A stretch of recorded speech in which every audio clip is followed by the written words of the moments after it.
Martin Luther King Jr., Neil Armstrong, and Alexander Hamilton. Household names, and rightfully so. Though while we have properly recognized hundreds, if not thousands of people, there are still far too many who have done far too much for us as a collective people to not gain proper recognition. One of those unsung heroes being none other than Brendon Urie. Brendon is a 31-year-old multi-instrumentalist, LGBTQ+ equal rights activist, suicide prevention icon, self-harm protester, promoter of self-love and self-acceptance, as well as frontman and only remaining original member of multi-million-dollar, two-time Grammy Award-nominated, 2017 Artist of the Year APMA-winning alternative rock band, Panic at the Disco. Regarding his support of the LGBTQ+ community, in June of 2017, Billboard asked multiple pop culture luminaries to write a love letter to the LGBT community. One of those select people being none other than Brendon Urie. Love is beautiful. I know this because of my fans. They have shown me countless times what it means to accept someone for who they are. That is pure love. The last tour that we just finished was the most inspiring thing that I've ever been a part of. During Girls, Girls, Boys, fans would hold up brightly colored paper hearts against their phone lights to show support of a community they may or may not have ever even been a part of. But this showed me that we are, in fact, a part of the same community, human beings. I recently received a letter from one fan in particular named Vivian. She professed her gratitude for the concert and especially this incredible moment of love. It had given her the courage to be herself and admit to her parents who she felt she was. I can think of no greater gifts than love and acceptance. So, with that, I want to say thank you. Thank you to all of you for being who you are.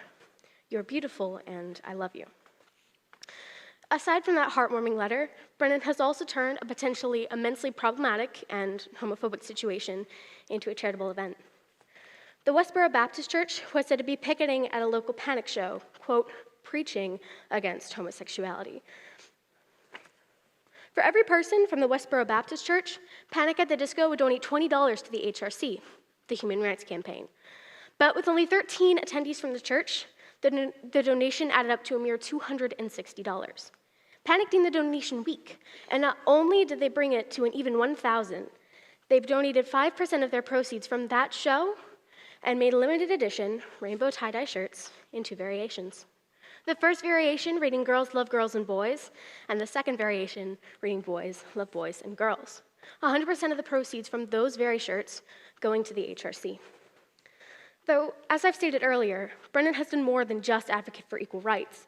Brendon has been known to get into sensitive topics like suicide prevention and self-harm in interviews, periscopes, Instagram live streams, etc.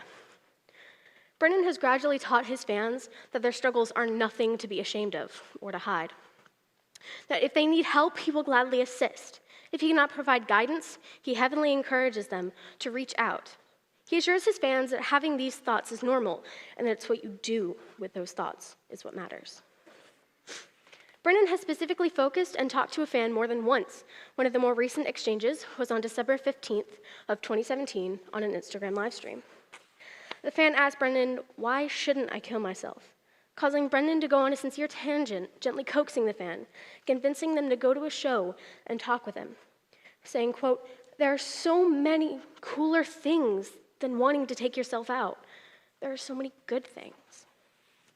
Branching off into a new section, Brendon is strongly against self-infliction, telling fans to invest their time and energy into something important, productive, writing, drawing, hanging out with friends, etc. Brendon knows that self-infliction in some, if not most cases, is strongly linked to self-deprecation and self-hate. Knowing that, Brendon does his best to promote positivity, self-love, and self-acceptance. For example, Brendon was made aware that a vast majority of his fans were self-annotating themselves as trash. Knowing that, soon later, on a periscope, he told his fans, quote, "There's a difference between modesty and trashing yourself, and you're literally calling yourselves trash. That's a terrible thing to do. Call yourselves treasure. You're treasure, not trash."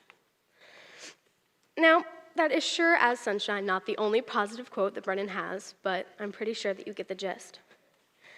Because of people like Brendon and the alternative rock scene, pop punk scene, etc., suicide rates have dropped by 89%. Because of Brendon and the people like him, I guarantee that you can easily scout out someone that he has helped, or better yet, saved. That is why he deserves your attention. That is why he deserves your respect. And that is why he deserves the utmost recognition. Thank you for your time.